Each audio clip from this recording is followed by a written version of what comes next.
तपाईहरुसँग आराधनामा सहभागी गर्दै गर्दा परमेश्वर हाम्रो बिचमा हुनुहुन्छ भनेर मैले चाहिँ अनुभव गरेँ।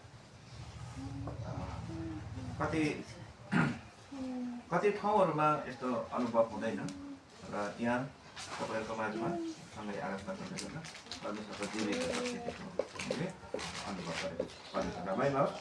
र यो समय यो खण्डबाट केही कुरा म तपाईहरुसँग बाँड्नको लागि मैले सिकेको वचन तपाईहरुसँग बाँड्नको लागि प्रयास गर्नेछु। यो योहन्ना 11 अध्यायमा बप्तिस्मा दिने योहन्नाको बारेमा कुरा आउँदछ। बप्तिस्मा दिने योहन्ना हामीलाई यो उहाँको बारेमा थाहा छ। उहाँ चाहिँ हेरोदलाई दोषी दिँदा हेरोद राजाको दोष देखाइदिँदाखेरि हेरोद राजाले उनलाई जेलखानामा हालेर केही समयपछि उसको शिर काटेर उसलाई मारेको थियो। र योहन्ना अगमवक्ताको बारेमा हामी हेर्यौँ भने नयाँ नियममा एकदमै ठुलो यो नयाँ नियम र पुरानो नियमको बिचमा एकदमै ठुलो सेवकको रूपमा हामी उहाँलाई हामी पाउन सक्छौँ।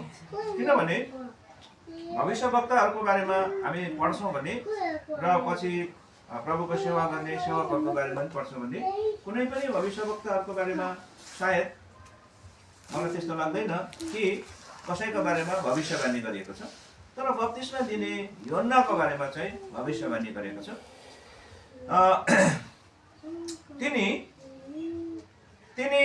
प्रत्यक्ष रूपमा प्रभु येशू ख्रीष्टलाई भेटेर प्रभुको बारेमा गवाई दिने व्यक्ति पनि हुनुहुन्छ। अझ त हामी उहाँको बारेमा हेर्यौँ भने उहाँ चाहिँ गर्भमा छँदाखेरि आमाको पेटमा छँदैखेरि उहाँ के अरे प्रभु येशू ख्रीष्टलाई अभिवादन गरेको यस्तो व्यक्ति हुनुहुन्छ।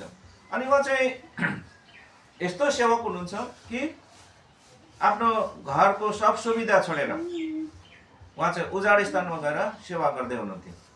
बाइबलमा त लेखेको छैन, तर मलाई यस्तो लाग्छ कि उहाँ यसरी उजाड स्थानमा गएर सेवा गर्नुभएको कारण चाहिँ संसारसँग उहाँको पारा नमिलेर उहाँ चाहिँ अलग्गै भएर संसारदेखि अलग्गै भएर उजाड स्थानमा गएर सेवा गर्दै हुनु। खानु त पर्यो बाँच्नको लागि होइन। त्यसरी उहाँ खाँदाखेरि वनमा र सल्लाह खाँदै, यो हिन्दीमा के भन्छ यो सल्लाहलाई? मधु अरू टिटिया, यो खाँदै उहाँ चाहिँ सेवा गर्दै हुनुहुन्थ्यो। त्यसैले उहाँको सेवाको बारेमा हेऱ्यो भने उहाँ एकदमै समर्पित भएर प्रभुको सेवा गर्ने व्यक्ति हुनुहुन्छ। उहाँले जब प्रभु येशू ख्रीष्ट उहाँको समक्षमा देखा पर्नुभयो, हामी योहन्ना 1:19 पाउँछौँ। हेर संसारको पाप उठाइ लैजाने परमेश्वरको थुमालाई भनेर प्रभुको लागि यसरी परिचय गराइदिएका थिए। पछि पनि हामी केही समय पछि योहन्नाको पुस्तकमा हेर्छौँ, हेर परमेश्वरको थुमालाई भनेर परमेश्वरको के अरे संसारको पाप उठाइ लैजाने परमेश्वरको थुमालाई भनेर यसरी परिचय गराइदिएको हामी देख्छौँ। र अहिले योहन्नाको अवस्था चाहिँ कस्तो छ भने योहन्ना चाहिँ जेलखानामा परेको छ। जुन हेरोद राजालाई बप्तिस्मा दिने योहन्नाले तिमीले पाप गरेको छौ, पश्चाताप गरेन भने परमेश्वरले तिमीलाई न्याय गर्नुहुन्छ भनेर भने तिनै हेरोदले अहिले पक्रेर राखेर जेलमा राखेर मार्नको लागि तयारी गर्दैछ। त्यसैले उनको अवस्था चाहिँ एकदमै चिन्ताजनक थियो, गाह्रो थियो। र यसै समय चाहिँ प्रभु येशू ख्रीष्ट ओपनली बाहिर मिनिस्ट्री गर्दै हुनुहुन्थ्यो, सेवा गर्दै हुनुहुन्थ्यो। योहन्नाका धेरै चेलाहरू आन्द्रेस, पत्रुस, योहन्ना आदि कतिजना चेलाहरू चाहिँ प्रभुको पछि लागेर प्रभुले गर्नुभएको अचम्मको कामहरूमा सामेल हुँदै थिए। तर योहन्ना जसले प्रभुको बारेमा गवाई दिए तिनी चाहिँ अहिले जेलखानामा बसेर मृत्यु पर्खिँदैछ। एकदम गाह्रो अवस्था थियो। अनि यसै समयमा सायद योहन्नाले सोचेका थिए होला, मैले जसको बारेमा गवाई दिएको छु उहाँ चाहिँ राजा हुनुहुन्छ, उहाँ आएर हेरोदलाई निकाल्नुहुन्छ, बाहिर निकाल्नुहुन्छ। सायद यो जेलखानाको तालाहरू तोडिदिनुहुन्छ, दरवाजाहरू तोडिदिनुहुन्छ अनि मलाई यहाँबाट छुटकारा गरिदिनुहुन्छ भनेर सायद योहन्नाले सोचेको थियो होला। प्रभु कहिले आउनुहुन्छ कि भनेर मलाई छुटकारा गर्नको लागि आउनुहुन्छ होला भनेर योनाले सोच्दै थियो होला। त्यसरी हामी विचार गर्न सक्छौँ। किनभने बप्तिस्मा दिने योनाले प्रभुको बारेमा गवाई दिएका थिए, प्रभुको बारेमा सबै कुरो अर्पण गरेका थिए। गर्भमा हुँदाखेरि नै प्रभुलाई अभिवादन गरेका थिए। यस्तो व्यक्ति योना हुनुहुन्थ्यो। तर हामी बाइबलमा के देख्छौँ भने मर्कुसको सुसमाचार 2 अध्यायमा 1 अध्यायमा हेऱ्यौँ भनेदेखि मर्कुसको सुसमाचार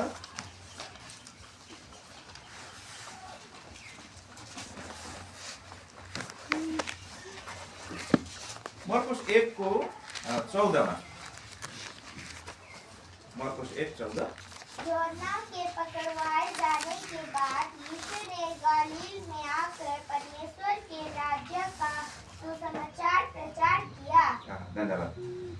जब योना चाहिँ बप्तिस्मा दिने योना चाहिँ पक्राउ पर्नुभयो, तब जसले उहाँको बारेमा गवाई दिएका थिए तिनी चाहिँ पक्राउ पर्नुभयो। उनलाई छुटकारा गर्न जानु भएन, तर प्रभु यीशु ख्रीष्ट कहाँ जानुभयो? गालीलतिर गएर सुसमाचार प्रचार गर्न थाल्नुभयो। अनि यो कुरोले योनाको मनमा एकदम अशान्ति छाएको थियो। ऊ चाहिँ चिन्तामा परेको थियो। त्यसैले पछि हामी अघि हामीले पढ्यौँ कि प्रभु येशू ख्रीष्ट कहाँ योनाले आफ्ना चेलाहरूलाई पठाएका थिए। के भनेर पठाएका थिए भने आउनेवाला चाहिँ तपाईँ नै हुनुहुन्छ कि हामी अरू कसैको आशा गरौँ भनेर यो सोध्नलाई पठाइदिए। किनभने योनालाई पक्का थाहा थियो कि उहाँ नै मसाइया हुनुहुन्छ भन्ने कुरो थाहा थियो। बप्तिस्मा लिँदाखेरि पवित्र आत्मा ढुकुरको रूपमा आएर उहाँमाथि बसेको देखेर झन् साह्रो उहाँ कन्फर्म हुनुभएको थियो, उहाँ नै मसाइया हुनुहुन्छ। त्यसैले आफ्नो चेलाहरूलाई पनि उहाँ नै मसाइया हुनुहुन्छ भनेर परिचय गराइदिएको थियो। के अरे दुष्टहरूलाई पनि उनले चेतावनी दिँदै थिए। फरिसीहरूलाई के भन्दै थिए? सदुकीहरूलाई, हे सर्पका सन्तानहरू, आउन लागेको यो न्यायबाट तिमीहरूले बाँच्नलाई कसले चेतावनी दियो? पश्चाताप लागेको फल फलाऊ भनेर चेतावनी दिँदै।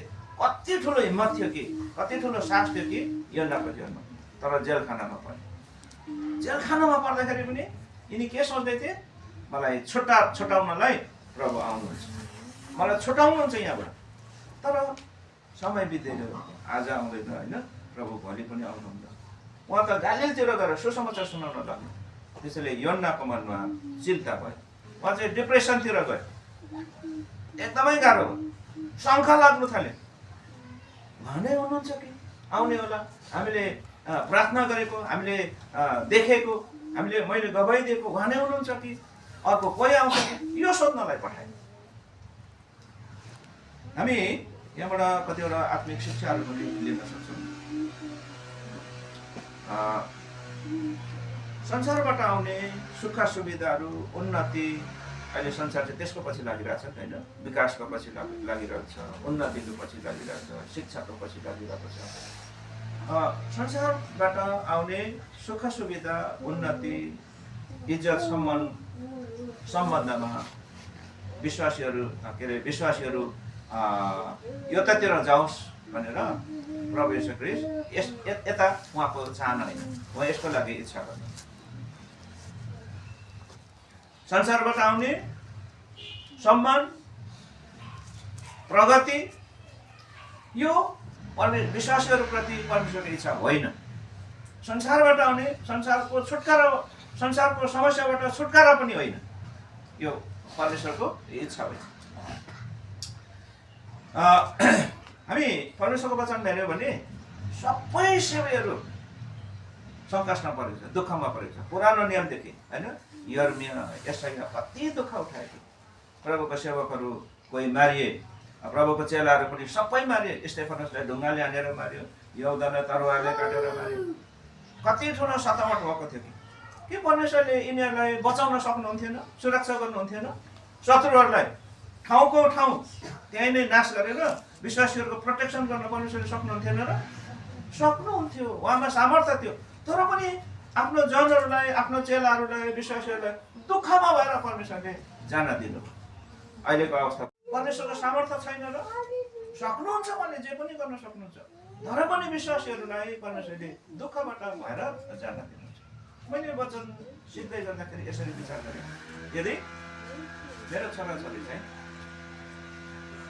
मेरो शत्रु छ कोही मानिलियो मेरो कोही शत्रु छ एकदम डरलाग्दो शत्रु मेरो छोराछोरीलाई त्यो शत्रुले मलाई केही दिन्छ भने मलाई मन पर्दैन नि हैन तपाईको शत्रु तपाईको यदि शत्रु छ हाम्रो छैन त्यतिकै त यदि कसै हाम्रो शत्रु छ तर शत्रुले आएर हाम्रो छोराछोरीलाई राम्रो राम्रो लुगा ल्याएर लगाइदिन्छ हामी खुसी हुन्छौँ शत्रुले दिएको राम्रो राम्रो कुराहरू हाम्रो छोराछोरीले उपभोग गर्दैछ हामीलाई मन पर्दैन नि हैन बरु हामी के होस् खान नपाओस् राम्रो लुगा लाउन नपाओस् तर शत्रुबाट हामी चाहिन्छ यो संसार चाहिँ परमेश्वरको विरोधी हो संसार चाहिँ